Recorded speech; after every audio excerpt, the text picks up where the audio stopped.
Di jantung kota aman, sebuah gedung pencakar langit menjulang tinggi menjulang. Bagaikan raja yang arogan, Fares Al-Karmi duduk di dalamnya. Jutawan paling tersohor itu memoles jam tangannya yang mahal, berpikir bahwa uang membuat segalanya terjadi. Namun ketika Laila Al-Haddad, seorang pandai besi sederhana, dan putrinya, Salma, masuk, percikan yang berbeda muncul.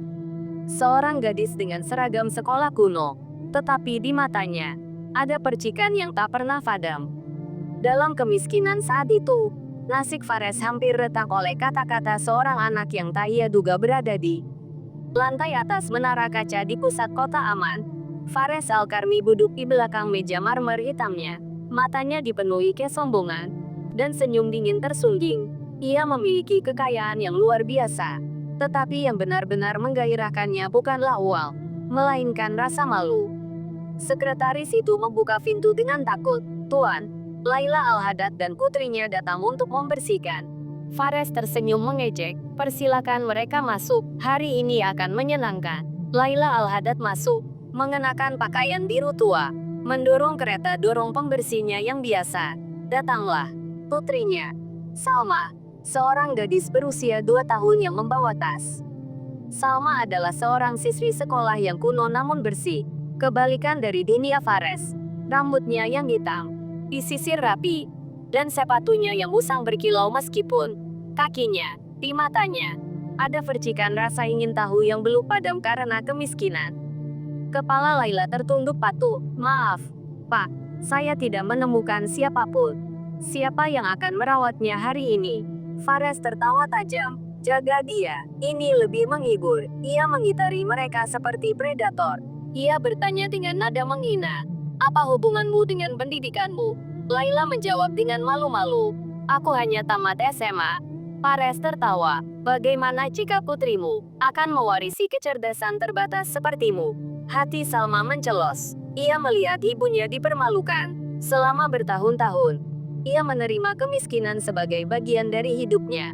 Tetapi ia belum pernah melihat siapapun mempermalukan ibunya di depan umum. Sesuatu yang baru, kemarahan berkobar di dadanya. Dalam diam, Fares mengangkat sebuah dokumen tua yang rumit dan berkata, dengan nada mengejek, semua penerjemah terbaik gagal membacanya.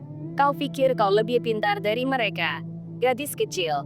Ia melangkah maju. Salma berjalan dengan langkah mantap. Matanya berbinar-binar. Ia tidak langsung menjawab. Sebaliknya, ia menatap kertas panjang itu seolah menimbang sesuatu. Kemudian ia mengangkat kepalanya dan berkata dengan tenang, tidak, Pak, tapi mungkin suatu hari nanti aku bisa memahaminya. Keheningan singkat menyelimuti, dan untuk pertama kalinya, Fares bingung dengan jawabannya. Seorang anak, Fares, menghampiri Salma, sambil melambaikan dokumen itu. Dokumen antik itu tampak seperti mangsa di tangannya. Ia berkata dengan nada sarkastis. 5 profesor universitas paling berpengetahuan pun gagal membacanya. Apa kau pikir kau berbeda? Salma mengangkat kepalanya dengan tegas. Ia tidak menyangka. Tidak, Pak, tapi kegagalanku tidak akan membuatku lebih rendah dari mereka. Wajah Fares membeku sesaat, lalu ia tertawa terbahak-bahak yang mengguncang kantor. Ia menoleh padaku. Laila, kau dengar putrimu berpikir kemiskinan bukan berarti kebodohan. 8 tahun bersih-bersih, lantai dan kecerdasan itu warisan. Laila semakin menundukkan kepalanya. Jari-jarinya mencengkeram troli bersih-bersih, hingga buku-buku jarinya memutih. Namun Salma tak lagi diam. Ia melangkah maju dan berkata, Pak, Anda bilang Anda bukan penerjemah. Jadi, Anda kurang cerdas dibandingkan para ahli ini. Lalu kenapa Anda mengolok-olok? Suara Fares tiba-tiba melemah. Tak seorang pun berani menentangnya dengan logika Sep. Video dari para imigran yang tinggal di antara kami. Mereka adalah guru-guruku. Fares bersandar di kursi marmernya, merasakan gejolak yang aneh. Ia tidak sedang berhadapan dengan anaknya, melainkan dengan pikiran yang hidup yang melampaui batas-batas kelas dan uangnya. Salma berkata dengan tegas, dokumen ini mungkin misteri, tetapi setiap misteri dapat dipecahkan dengan kesabaran. Mau ku coba? Fares merasa seperti berdiri di tepi jurang. Sebagian dirinya ingin menolak mempertahankan harga dirinya, dan sebagian lagi didorong oleh rasa ingin tahunya yang mendalam. Selesai. Selesai. Tuanku menarik dokumen itu dengan tangan yang mantap. Matanya menelusuri simbol-simbol yang saling bertautan, lalu mengalir. Suaranya perlahan melantunkan dalam bahasa Mandarin kuno. Pengucapannya tepat, seperti musik yang jauh. Rahangnya ternganga. Fares tak bisa lagi tertawa. Laila meletakkan tangannya di dadanya. Air matanya menggenang. Salma bergerak. Tiba-tiba, ia beralih ke paragraf lain. Kali ini dalam bahasa Arab klasik, dengan suara yang jernih dan berirama. Lalu, Sanskerta kuno. Lalu Latin. Lalu Ibrani. Satu demi satu, seolah melintasi abad dan peradaban. Faris menatap mereka dengan takjub. 5 penerjemah terpintar di kota itu gagal. Dan gadis kecil ini membuka kunci satu persatu. Setelah selesai, ia dengan hati-hati meletakkan kertas itu di atas meja dan menatapnya. Segera, ia berkata, "Mau ku terjemahkan artinya untukku." Ia mencoba berbicara, tetapi hanya suara serak yang keluar. Tubuhnya gemetar, dan tetesan keringat dingin mengalir di dahinya.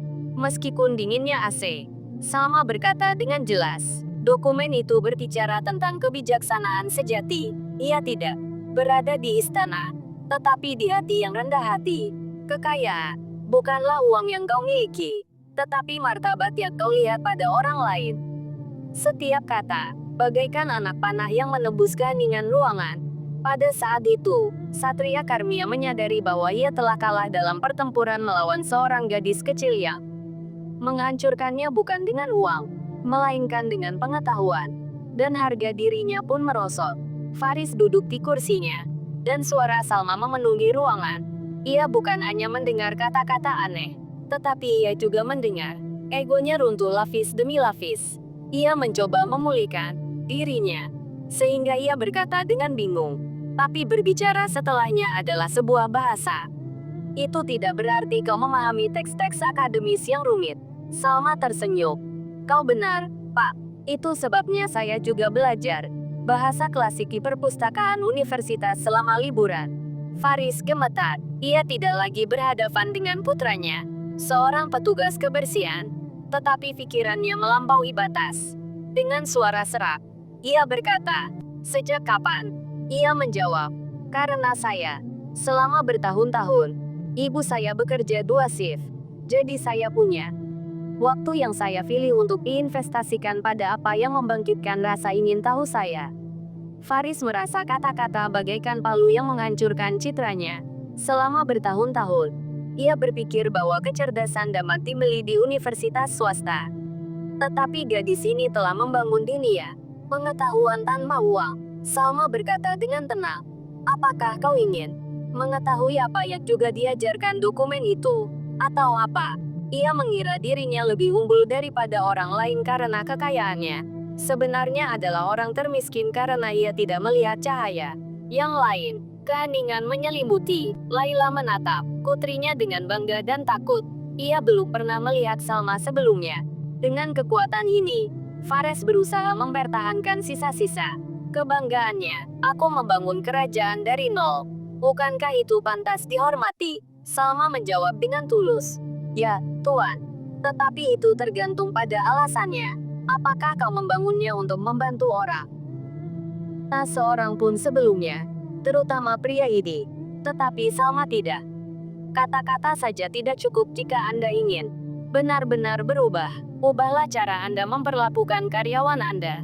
Ketahui nama mereka, akui kemanusiaan mereka, dan bangunlah sesuatu yang mengangkat mereka, bukan sesuatu yang mempermalukan mereka. Ia tersenyum kecil. Ia menambahkan, "Ketiga, pelajari bahasa baru untuk mengetahui perasaan siswa itu sejak awal." Fares terkejut. "Bahasa apa?" Ia menjawabnya dengan percaya diri dalam bahasa Mandarin. "Dan aku akan menjadi gurumu." Keheningan mencekam terjadi. Lalu perlahan, Fares mengulurkan tangan dan menjabat tangan gadis kecil itu. Ia berkata dengan suara lantang, "Kita sepakat." Untuk pertama kalinya dalam beberapa dekade, ia merasa hatinya lebih ringan. Itu bukan lagi pertemuan antara seorang jutawan arogan dan putri pekerjanya. Kebersihan melainkan antara dua orang, yang salah satunya sedang runtuh. Kesombongannya runtuh, sementara yang lain terlahir percaya diri. Hari-hari berikutnya, Fares duduk di kantornya di Aman, menunggu pelajaran bahasa Mandarin pertamanya dengan Salma memegang buku catatan sederhana seperti seorang pelajar muda. Irak berkeringat dari dahinya saat ia mencoba mengucapkan. Salma mengoreksi pengucapannya dengan tegas namun dengan senyum sabar. Ia berkata, nadanya tegas. Nyanyikan seolah-olah kau sedang meregangkan suaramu. Ia tertawa. Ia gugup dan mencoba lagi 10 kali untuk pertama kalinya. 30 tahun yang lalu, ia merasa seperti pelajar sungguhan untuk pertama kalinya. Puluhan tahun yang lalu, ia telah merasakan kerendahan hati. 6 minggu telah berlalu sejak Fares bertemu gadis kecil itu, dan segalanya telah berubah.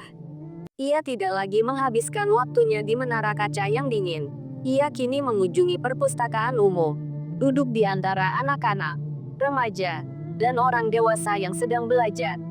Ia mulai melihat komunitas baru yang belum pernah dilihatnya sebelumnya. Pengungsi belajar bahasa, pensiunan membantu, siswa dan ibu-ibu mengajar anak-anak mereka membaca. Awalnya, Fares tampak asing di antara mereka. Seorang pria berusia 50 tahun. Berjas formal.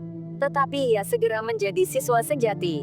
Ia duduk di depan buku catatan sederhana, terbata-bata dalam pengucapannya. Bahasa Mandarin. Sementara Salma mengoreksinya tanpa ragu. Ia tertawa malu-malu. Ternyata lebih sulit dari yang kuduga. Guru itu menjawabnya dengan tegas. Setiap bahasa membutuhkan kesabaran. Tuan, dalam setiap pelajaran, ia menemukan bahwa kerendahan hati lebih sulit daripada kesepakatan finansial apapun, tetapi lebih memuaskan. Ia menyaksikan dengan mata kepalanya sendiri bagaimana orang lain dari latar belakang sederhana belajar hal-hal menakjubkan. Sesaat kemudian, ia bertanya dengan terus terang kepada Salma, bagaimana kau bisa memiliki kesabaran seperti itu? Belajar dari mereka yang menghinamu. Ia menjawab dengan senyum sedih, karena ibuku mengajariku bahwa amarah itu seperti bara api. Jika kau membawanya untuk membakar orang lain, kaulah yang terbakar. Kata-katanya lebih dalam daripada kesepakatan apapun. Fares mulai menyadari bahwa ia telah menghabiskan puluhan tahun perlahan-lahan terbakar oleh kesombongan dan kebenciannya terhadap orang lain, dan hanya mendapatkan kesepian di perusahaan membuat perubahan yang mengejutkan pada timnya. Sang eksekutif memanggil mereka ke sebuah rapat dan berkata dengan tegas, kita akan membuat program beasiswa untuk anak-anak pekerja. Dan kita akan mendukung program bahasa. Di perpustakaan umum, para manajer bertukar pandang dengan cemas. Salah satu dari mereka berkata, apa? Imbal hasil investasi? Fares tersenyum untuk pertama kalinya. Pertama kali. Senyum yang berbeda. Imbalannya adalah bahwa kita hidup di Masya. Kata-kata ini mungkin sudah diucapkannya beberapa minggu yang lalu, tetapi kini terasa hampa dan kasar baginya. Ia berkata, tenang saja, Laila Al-Haddad lebih cerdas dan lebih manusiawi daripada kebanyakan manajer dan guru perpustakaanmu. Kami bukanlah pecundang, seperti katamu, melainkan profesor yang telah kehilangan tanah air atau pensiun, namun memiliki ilmu yang tak ternilai. Keheningan mencekam menyelimuti. Lalu Maher berkata, kalian kembali ke lingkaran kami seperti semula, atau kalian akan kehilangan tempat di antara kami. Fares mengangkat kepalanya, dengan ketegasan yang belum pernah ia rasakan sebelumnya. Aku tidak membutuhkan tempat di antara kalian. Aku telah menemukan lingkaran lain yang didasarkan pada rasa hormat dan ilmu sejati. Teman-teman lamanya pergi dengan marah, tetapi Fares merasakan kenyamanan yang belum pernah ia rasakan sebelumnya. Untuk pertama kalinya, ia tidak takut sendirian karena ia tidak lagi sendirian. Malam harinya, ia kembali ke perpustakaan dan duduk di meja belajar bersama Salma dan gurunya dari Suriah, Ahmed Al-Dimaski. Profesor Wang dan guru-guru lainnya merasa bahwa ia kini memiliki komunitas yang nyata, orang-orang yang mengangkatnya, bukan karena statusnya, melainkan karena kemanusiaannya. Sambil menulis, ia mengangkat kepalanya dalam bahasa Mandarin dengan susah payah dan berkata, kau tahu, untuk pertama kalinya setelah bertahun-tahun, aku mencintai orang yang kulihat di cermin. Salma tertawa kecil. Jadi, kau sedang mempelajari pelajaran terpenting. 3 bulan telah berlalu sejak hari yang menjungkir balikan hidup Fares. Ia bukan lagi pria yang sama. Dan perusahaannya pun tak lagi sama. Dinding marmer hitam dingin di kantornya telah digantikan oleh jendela-jendela lebar yang membiarkan cahaya alami masuk. Tak ada lagi lukisan-lukisan mahal, melainkan foto-foto mahasiswa penerima beasiswa. Ada juga foto-foto perpustakaan umum yang penuh sesak dengan pelajar di sebuah aula besar di pusat kota aman. Sebuah upacara wisuda digelar untuk angkatan pertama program beasiswa Salma Al-Haddad. Fares berdiri di depan cermin, membetulkan dasinya. Tetapi ia tidak merasakan ketenangan seorang pengusaha, melainkan kebingungan seorang pria yang mengambil langkah baru. Kemanusiaannya, kata Laila Al-Haddad, yang menjadi Direktur Pengembangan Sumber Daya Manusia di perusahaannya. Graduates are ready, Pak. Faris tersenyum tipis. Laila, panggil saja saya Faris. Kata-kata ini sederhana, tetapi mengungkapkan transformasi yang mendalam. Ketika memasuki aula, ia terkesiap sejenak. Aula itu dipenuhi ratusan wajah, siswa, orang tua, guru, relawan, karyawan yang hidupnya telah berubah. Di tengah barisan depan duduk Salma, mengenakan gaun sederhana nan elegan. Matanya berbinar bangga. Faris melangkah ke atas panggung, menatap penonton, dan berkata, beberapa bulan yang lalu, saya pikir kesuksesan diukur dengan uang. Saya tinggal di menara kaca, terisolasi dari segala sesuatu di sekitar saya. Kemudian saya bertemu dengan seorang gadis berusia 12 tahun. Ia mengajari saya bahwa kecerdasan tidak diukur dari kekayaan, tetapi dari kebijaksanaan, dan bahwa martabat tidak dapat dibeli, melainkan dihormati. Keheningan total menyelimuti, dan semua mata tertuju padanya. Hari ini, kulihat di hadapanku anak-anak kuda berbakat yang telah menerima kesempatan yang sebelumnya tak tersedia. Kalian adalah bukti bahwa kehebatan pikiran tidak terbatas pada satu golongan, melainkan di setiap rumah dan setiap lingkungan. Suaranya sedikit bergetar saat ia menambahkan, pelajaran terbesar yang kupelajari adalah bahwa ketika aku membantu orang lain mencapai potensi mereka, aku menemukan potensiku sendiri. Dan ketika aku mengangkat orang-orang di sekitarku, aku bangkit bersama mereka. Tepuk tangan meriah. Dan aula B